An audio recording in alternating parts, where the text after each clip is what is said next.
¿Estamos realmente viviendo ahora mejor que antes? Se habla mucho de los avances científicos y tecnológicos de la humanidad, ¿no? Del acceso al Internet, de los teléfonos, de lo comunicados que estamos, de los nuevos carros, los carros eléctricos, nuestra capacidad de ir al espacio, los edificios tan altos que construimos, las obras imponentes que hemos realizado como humanidad. Pero cabe preguntarnos si realmente todos esos avances como sociedad nos han servido para vivir de mejor manera, para vivir de forma más unificada, si estamos más de acuerdo o más en desacuerdo que antes, si hay menos enfermedades o más enfermedades que antes y en esencia si el ser humano está alcanzando un mejor nivel de vida que en generaciones anteriores o si por el contrario, pese a los avances tecnológicos, más allá de las nuevas capacidades y las nuevas herramientas que ahora tenemos, estamos viviendo, sin embargo, peor de lo que lo hacíamos. Bienvenidos a un nuevo episodio de Siento Luego Existo. Hoy quiero traerles 5 casos en particular para reflexionar sobre si realmente hemos avanzado como sociedad y sobre si realmente estamos mejorando en nuestro nivel de vida, en nuestra manera de entendernos en el mundo. Y lo primero en lo que quiero reflexionar en este antes y ahora es en el uso de las herramientas. Y es que el hombre antes creaba la herramienta para beneficiarse a sí mismo, para tener un mejor estilo de vida. Por ejemplo, el agricultor, cuando tenía una nueva manera de arar el campo, esto le ahorraba tiempo, esto le permitía a él más goce, menos esfuerzo y, por lo tanto, realizar el mismo trabajo que antes realizaba con menos coste energético para él. Sin embargo, en el ahora no tenemos la misma relación con las herramientas que en el antes, porque es que ya no utilizamos las herramientas para mejorar nuestro estilo de vida necesariamente, sino que nos hemos vuelto completamente dependientes de herramientas que además no sabemos cómo, cómo crear por nosotros mismos. Por ejemplo, un teléfono o una computadora que no es del acceso de cualquier ser humano a hacerlo, sino de grandes corporaciones que incluso a veces ni siquiera es que están que es una sola empresa la que hace todo, sino que es una empresa que depende de otra, que depende de otra.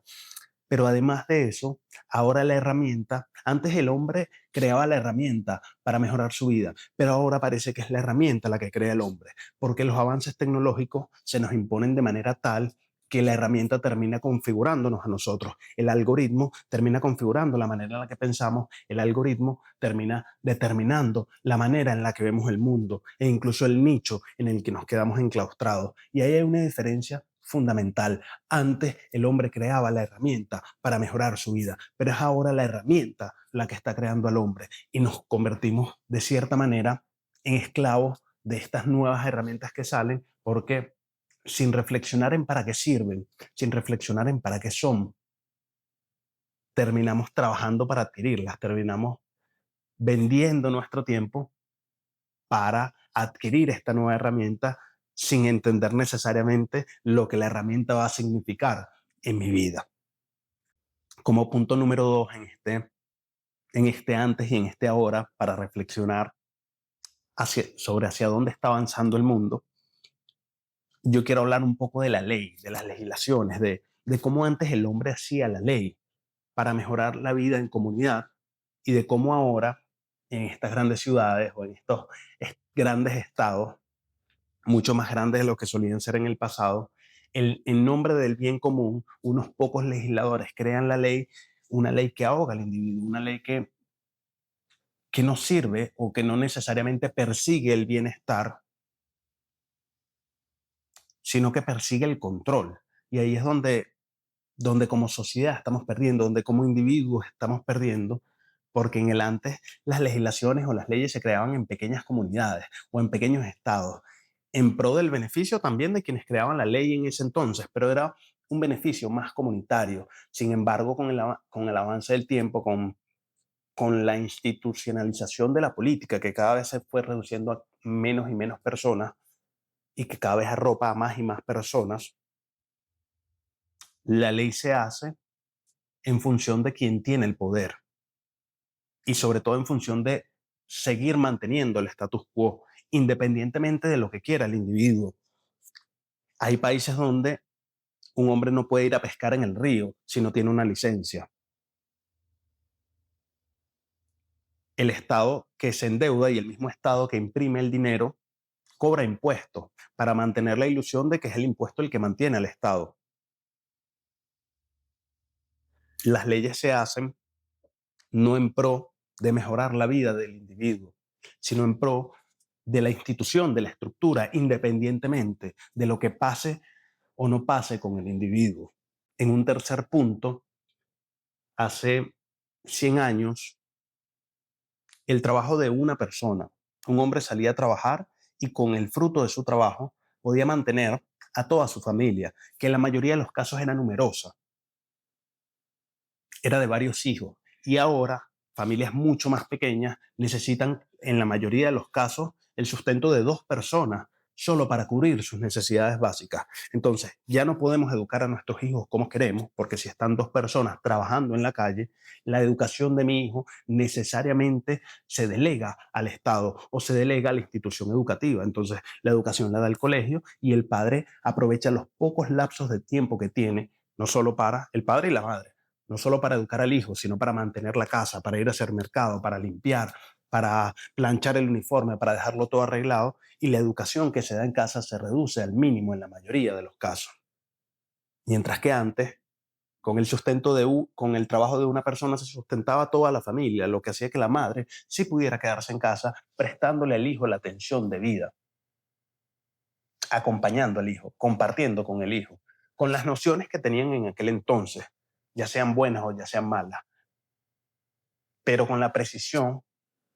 o con la particularidad de que el hijo no estaba solo, de que el hijo tenía compañía, de que el hijo tenía a la madre en el hogar o al padre en el hogar. En un cuarto punto, yo creo que tenemos que reflexionar sobre cómo ha avanzado el conocimiento y cómo las instituciones que regulan el conocimiento limitan el mismo avance del mismo. Y es que de Descartes para acá nos hemos respaldado en el método científico y en la metodología por encima de la práctica y por encima muchas veces de la realidad misma. Y hasta el mismo Descartes lo decía, ¿no? Que en su discurso del método, él comentó que esta metodología servía para las cosas medibles, cuantificables, pero no para lo metafísico, no para lo emocional, no para otros ámbitos de la vida que forman igualmente parte de la realidad y sin embargo nos hemos convencido de que el conocimiento entonces para seguir evolucionando solo puede ser a través de una cierta metodología, que solo puede ser a través de una cierta manera y en ese mismo sentido limitamos todo lo que no conocíamos o no concebíamos como científico. Hace 100, 150 años atrás, el conocimiento se practicaba desde un investigador particular que hacía avances y que esos avances se los expresaba a otros investigadores o incluso a sus alumnos. Práctica que ocurre desde la antigua Grecia y desde mucho antes, ¿no? Platón fue discípulo de Sócrates y Aristóteles fue discípulo de Platón. Y ahí el conocimiento se enseñaba, yo avanzaba hasta donde podía, se lo enseñaba a mis discípulos y mis discípulos continuaban por la vía que ellos quisieran a partir de la base que yo proveía. Y así avanzaba el conocimiento. Un carpintero hace 300 años, su hijo era carpintero y él le expresaba todo lo que su experiencia y la experiencia de sus antepasados le habían enseñado para que él pudiera seguir evolucionando por el camino de la carpintería, así con los oficios, pero así también con las prácticas del conocimiento, con la astronomía, con la astrología, con las matemáticas, con la química, con la física y con todas las áreas del conocimiento que ahora están hiperinstitucionalizadas y en las que no se puede realmente evolucionar sin pasar por una serie de filtros que en algunos casos son necesarios, pero que en otros resultan tremendamente excesivos y tremendamente castrantes para el avance del conocimiento. En ese sentido,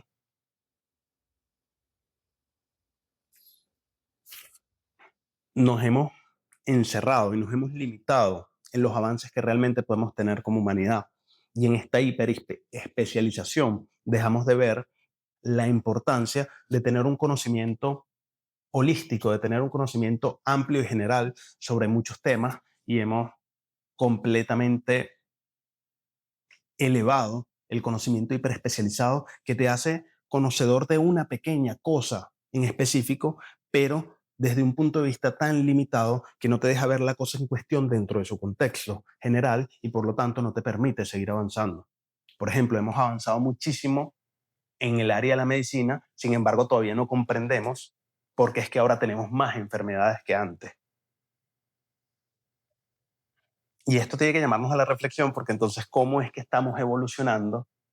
¿Cómo es que estamos creciendo como humanidad si el resultado práctico y medible es que ahora dependemos mucho más de medicamentos? ¿Cómo es que estamos creciendo y evolucionando si los índices de ciertas enfermedades como el cáncer ahora están 4, 5, 6 veces más altos que hace 100, 150 años? Esto tiene que llamarnos a la reflexión sobre si realmente estamos mejorando nuestro estilo de vida, si realmente estamos evolucionando como sociedad.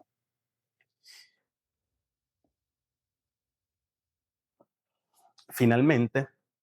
yo creo que antes el hombre trabajaba y se formaba para sí mismo, para su comida, para hacer su casa, para realizar su vida, su familia, y trabajaba por sus logros propios. Sin embargo, ahora en el presente, en la mayoría de los casos, aunque trabajamos, sí, para adquirir nuestra casa, aunque trabajamos para adquirir nuestra comida, para nuestros objetivos materiales, en la mayoría de los casos el hombre realmente no está trabajando para sí mismo, sino que trabaja por mantener las mismas instituciones que lo oprimen. El hombre de ciencia trabaja en primer lugar por mantener la institución educativa y luego por su propia investigación. El funcionario público trabaja por mantener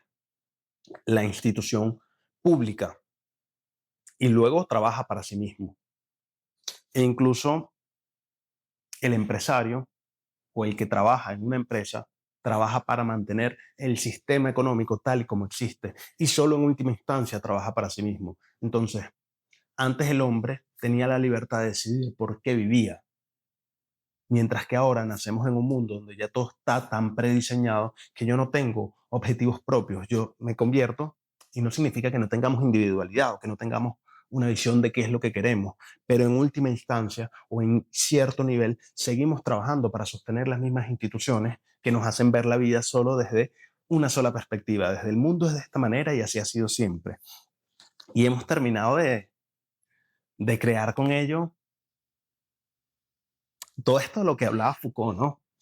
El gran panóptico de Foucault y cómo las instituciones nos están moldeando para pensar solo de una manera específica y para concebir la vida solo de una manera específica y para actuar solo de una manera específica como si siempre hubiese sido así y como si eso realmente nos beneficiara. Pero cuando ponemos esto en contexto, en el contexto del tiempo, en el contexto de cómo funcionaba antes y cómo funciona ahora, pero sobre todo en el contexto de cuántas enfermedades había antes y cuántas enfermedades había ahora, cuántas guerras había antes y cuántas guerras había ahora. Y ojo, no son cosas que sean nuevas en la humanidad, la violencia, la guerra, la enfermedad, la muerte, el enojo, el rencor, el resentimiento, no son cosas nuevas para la humanidad, pero las dimensiones en las que los estamos viviendo tiene que llevarnos necesariamente a reflexionar si el camino que estamos tomando es necesariamente positivo para todos o si solamente es positivo para algunos o si no es positivo para nadie. Mi nombre es Juan, para los que no me conocen, esta fue mi reflexión de la semana en Siento Luego Existo. Nos vemos en el próximo video.